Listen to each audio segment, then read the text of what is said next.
पाकिस्तान के रक्षा मंत्री का एक बहुत बड़ा बयान सामने आया है और पाकिस्तान के रक्षा मंत्री के इस बयान के क्या मायने निकाले जाएं, यह बहुत बड़ा सवाल है। और सवाल यह भी है कि पाकिस्तान की तरफ से जब इस तरह की बातें कही जा रही हैं तो क्या वाकई नरेंद्र मोदी साहब, उनकी सरकार वो इस पर पलटवार करेगी। पाकिस्तान के रक्षा मंत्री ने क्या कहा है यह मैं आपको कुछ देर में बताता हूं, लेकिन उससे पहले ये खबर मैंने कल आपको दिखाई थी। कल ये खबर मैंने आपको दिखाई थी और जब ये खबर हम दिखा रहे थे तो इसमें एक्सपर्ट्स ने कुछ सवाल पूछे थे। एक्सपर्ट्स ने कहा था कि भारत के लिए पाकिस्तान और सऊदी अरब के बीच में डिफेंस डील वो ठीक नहीं है। भारत के लिए एक बुरा सरप्राइज है ये एक्सपर्ट्स ने कहा था कि नरेंद्र मोदी को जन्मदिन के दिन एक बुरा सरप्राइज मिला है। और आज देखिए पाकिस्तान के रक्षा मंत्री का बयान मैं आपके सामने रखने जा रहा हूं। पाकिस्तान के रक्षा मंत्री, उन्होंने पाकिस्तान के सबसे बड़े टीवी चैनल पर बैठ करके एक बयान दिया है। दरअसल ये डील हुई है पाकिस्तान और सऊदी के बीच में, डिफेंस डील हुई है और इस डील के तहत दोनों में से, यानी पाकिस्तान और सऊदी अरब में से किसी भी देश पर कोई भी बाहरी मुल्क अगर अटैक करेगा, हमला करेगा, तो दोनों मुल्कों पर हमला माना जाएगा।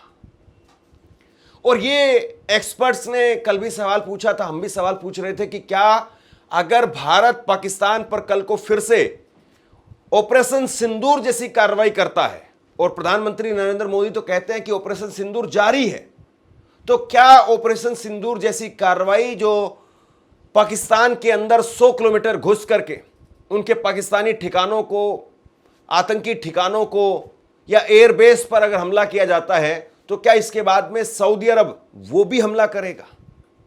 ये सवाल पूछा जा रहा था। और अब देखिए ये पाकिस्तान के रक्षा मंत्री, उनका बयान सामने आया है। पाकिस्तान के रक्षा मंत्री है ख्वाजा आसिफ। ख्वाजा आसिफ क्या कह रहे हैं सुनिए। पाकिस्तान एक जिम्मेदार परमाणु शक्ति है और हमारे परमाणु प्रतिष्ठान जांच के लिए हमेशा खुले हैं। हमें अपनी सुविधाओं के लिए प्रमाण पत्र मिलते हैं। हम एक स्थायी परमाणु शक्ति हैं और किसी भी नियम का उल्लंघन नहीं करते हैं।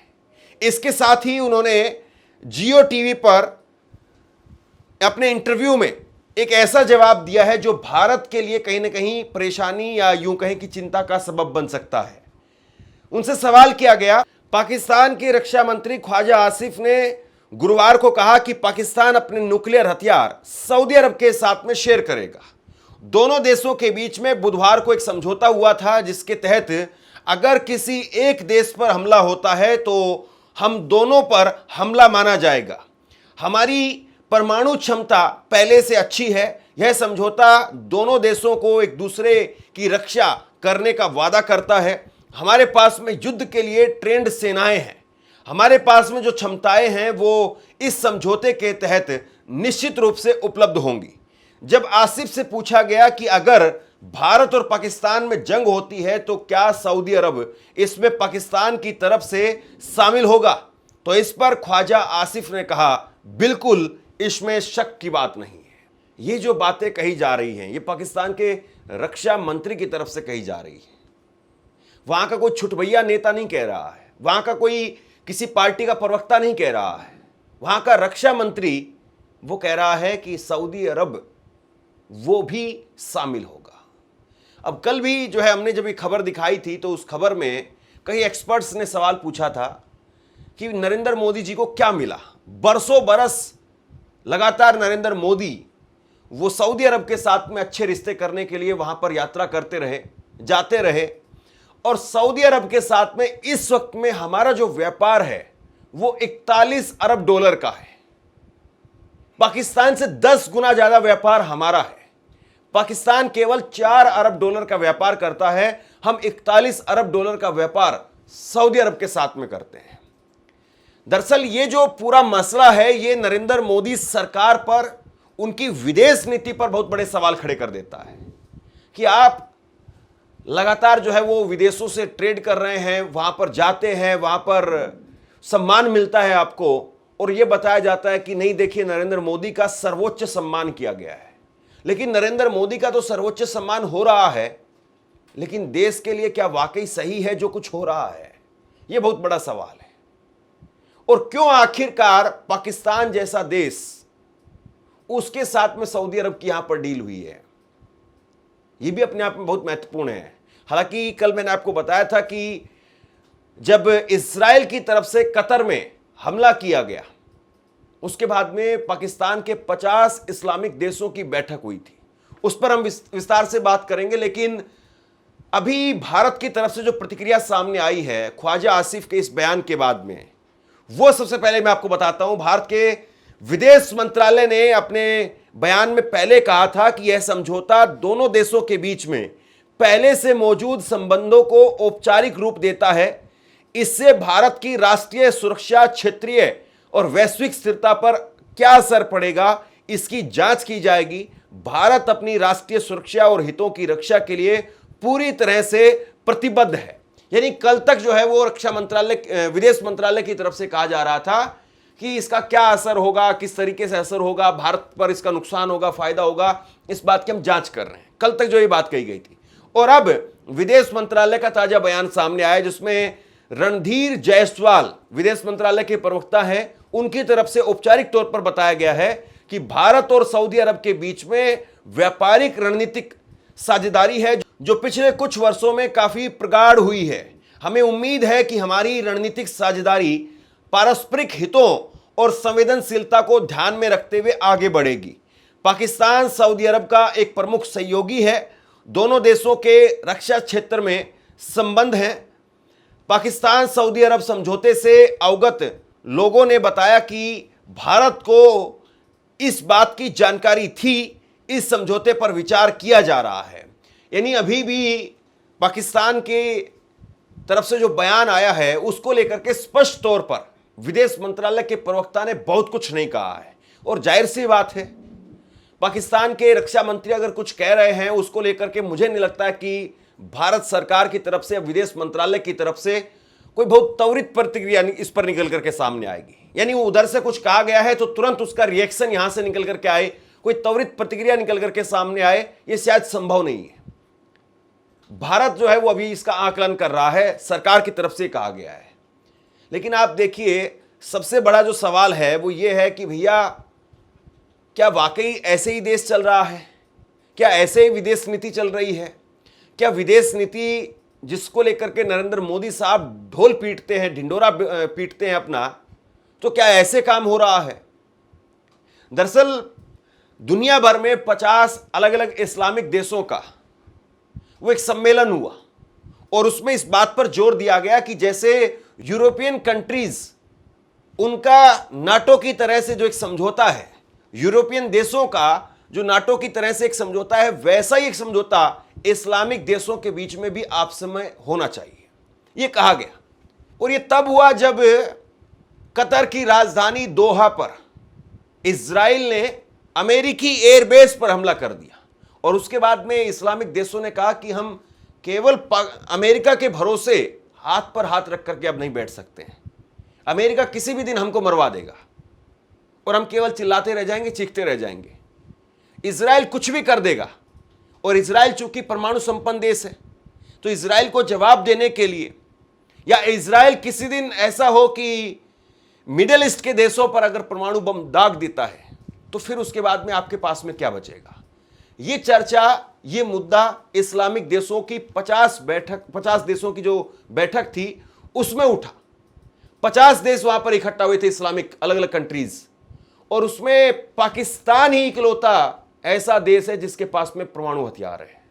हालांकि कहा जाता है कि ईरान के पास है, लेकिन ऑफिशियली अभी आधिकारिक तौर पर पाकिस्तान ने ही अपने आप को परमाणु संपन्न देश घोषित किया हुआ है और परमाणु संपन्न देश पाकिस्तान ही है और उसके पास में काफी पहले से भी है। तो ऐसे में सऊदी अरब ने वो हाथ मिलाया पाकिस्तान के साथ में कि कल को अगर इजराइल सऊदी अरब पर हमला करता है या फिर परमाणु हमले की धमकी देता है तो कम से कम ये हो जाएगा कि देखिए हमारे पास में भी परमाणु बम है।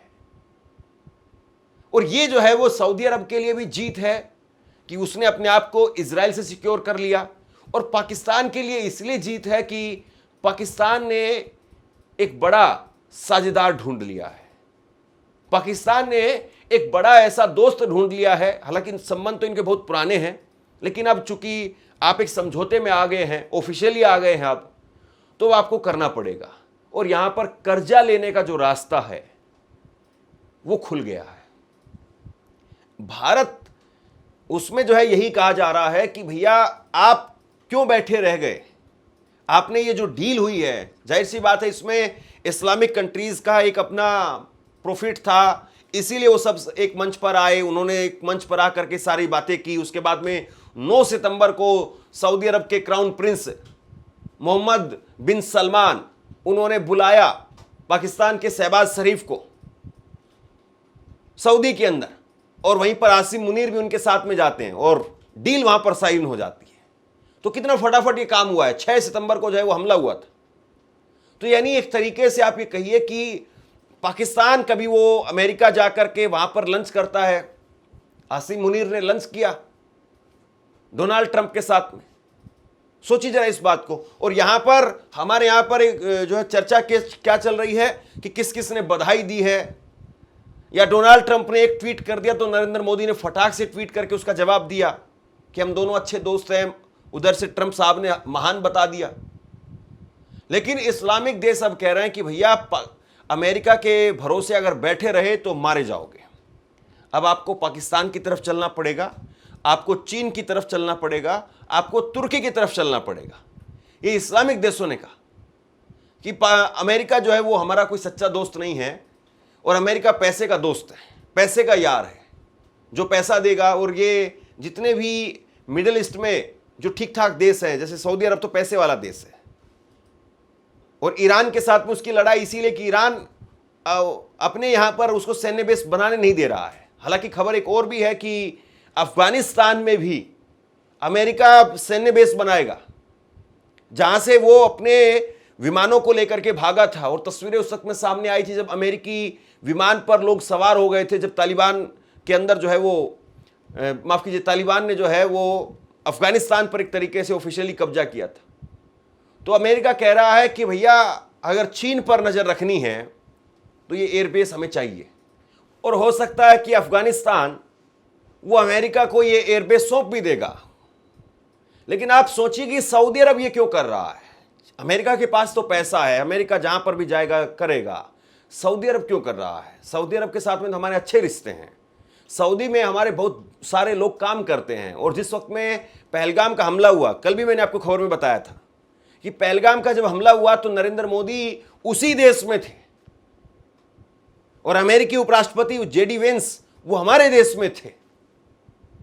यानी आप सोचिए कि ये कितनी बड़ी घटना थी कि अमेरिका के उपराष्ट्रपति वो हमारे देश में थे, हमारे देश के प्रधानमंत्री वो सऊदी में थे, और पाकिस्तान पहलगाम कर देता है।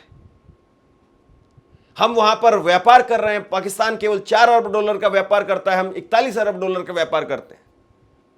यानी झोली भर करके हम पैसा दे रहे हैं। हमको भी फायदा होता है, लेकिन है ना, हमसे फायदा उनको भी, लेकिन फिर भी डील हो रही है।